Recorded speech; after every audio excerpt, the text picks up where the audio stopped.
안녕하십니까. 2022년 8월 4일 목요일 장애인 생활신문 읽어주는 뉴스 시작합니다. 오늘의 장애인 생활신문 읽어주는 뉴스 3건입니다. 하나, 음성해설 들으며 손으로 만지는 입체촉각교구 궁궐 이야기 제작. 국립고궁박물관, 전국맹학교 등의 시각장애 학생들 위해 지원. 둘, 오늘부터 저소득층 기저귀 분유 지원 단가 인상. 기저귀 월 7만원, 분유 월 9만원으로. 셋, 선창선 시각장애인 청각 뛰어난 이유 찾았다. 소리 패턴과 음색 인식하는 우측 되뇌방구 기능 향상 탓. 노원 을지대학교 병원 심현중 교수팀 연구 발표.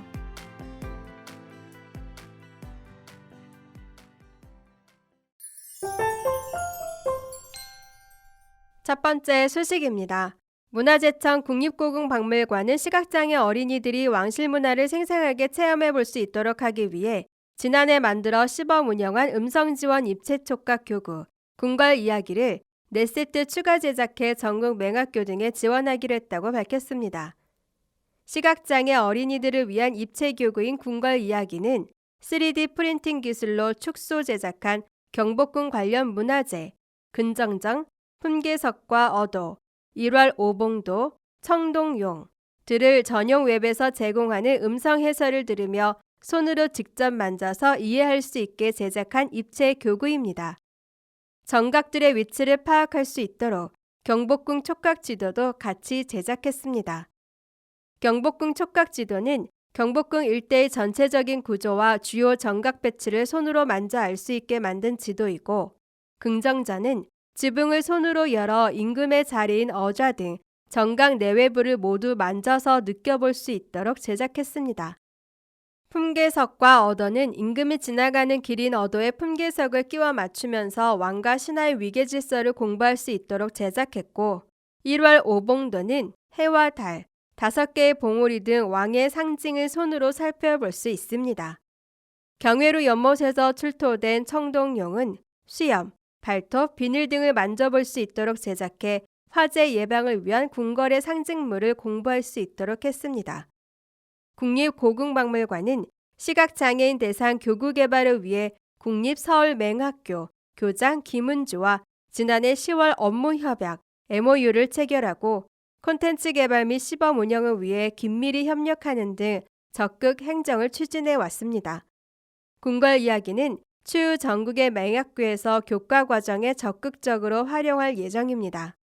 학교 현장에서 경복궁과 관련한 문화재를 직접 만져보며 음성을 자유롭게 들을 수 있어 시각장애 어린이의 학습권 향상에 도움이 될 것으로 기대합니다.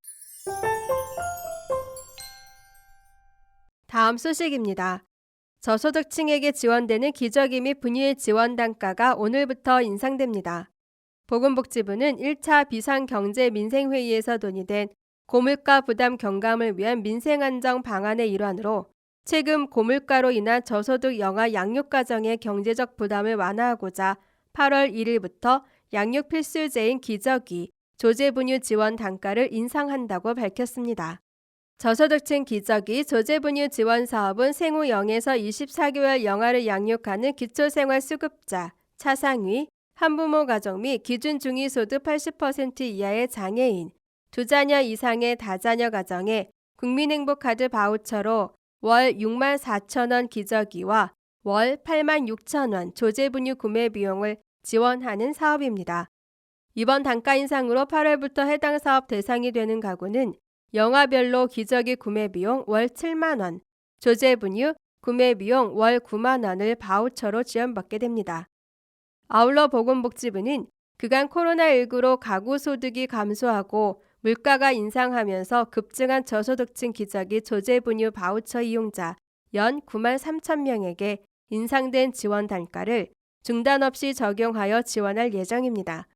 기저귀 조제분유 지원을 받고자 하는 영아 양육 가구에서는 영아의 주민등록 주소지 관할 시, 군, 구, 보건소, 읍면동, 주민센터 또는 복지로 또는 정부 24 누리집을 통해 온라인으로 신청할 수 있으며 신청 사항에 대해 관할 보건소에서는 지원 여부를 결정하여 개별 통지합니다. 다음 소식입니다. 선천성 시각장애인이 비시각장애인보다 청각 능력이 뛰어난 이유가 밝혀졌습니다. 사람의 대뇌는 중앙의 긴 호물 기준으로 좌우 방구로 나뉩니다. 신체의 모든 신경다발이 뇌교를 지나 서로 반대 방향의 반구를 향해 갑니다. 따라서 좌우측 귀로 들어온 소리는 반대편 뇌로 신호가 올라가게 됩니다.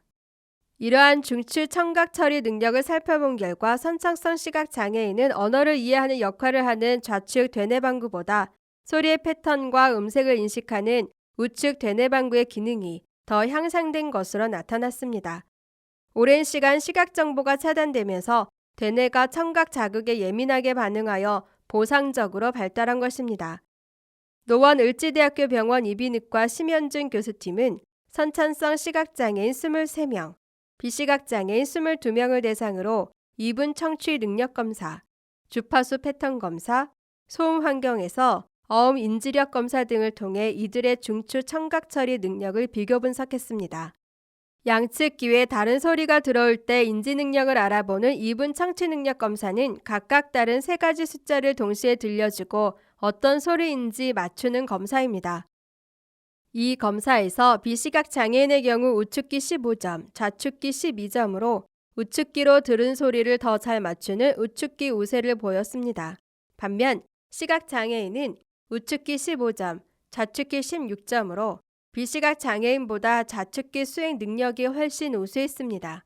이는 시각 장애인에서 좌측귀와 연결된 우측 대뇌방구의 기능이 더 발달했음을 시사합니다. 주파수 패턴 검사는 고주파수와 저주파수 2가지 음을 무작위로 5개를 조합해 소리 패턴을 맞추는 형식입니다. 소리의 높고 낮음을 흐밍으로 따라하는 반응으로 소리의 패턴과 음색을 인식하는 우측 대뇌방구의 기능을 측정할 수 있습니다. 시각 장애인의 경우 좌우측귀 15점, 15점, 비시각 장애인의 경우 좌우측귀 13점, 14점의 측정값이 나왔습니다. 좌우측귀 모두 시각 장애인이 더 우수한 수행력을 보여 상대적으로 우측 대뇌방구가 발달했음이 확인됐습니다. 소음 크기를 5단계로 구분해 시행한 소음 환경에서 어음 인지력에서는 가장 큰 소음이 마이너스 8dB에서만 시각 장애인이 비시각 장애인보다 더 뛰어난 수행력을 보였습니다. 뇌파 검사에서도 큰 소음 상황인 마이너스 8dB, 마이너스 4dB에서 시각 장애인의 뇌파가 비시각 장애인보다 더 크게 반응했습니다. 적은 소음 상황에서 시각 장애인과 비시각 장애인의 어음 인지력 차이가 없는 것은 언어나 문자 이해력을 담당하는 좌측 대뇌방구는 시각 장애인과 비시각 장애인에서 별 차이가 없기 때문인 것으로 해석됐습니다. 노원 을지대학교 병원 이비인후과 심현준 교수는 이번 연구로 장기간의 시각 상실이 우측 대뇌 기능을 발달시킨다는 새로운 사실을 규명했다. 주 시각 장애인에게서 난청이 발생했을 때 차별화된 청각 재활을 제공하는 데 중요한 역할을 할 것이라고 설명했습니다. 지금까지 장애인 생활신문 읽어주는 뉴스를 애청해 주셔서 감사합니다.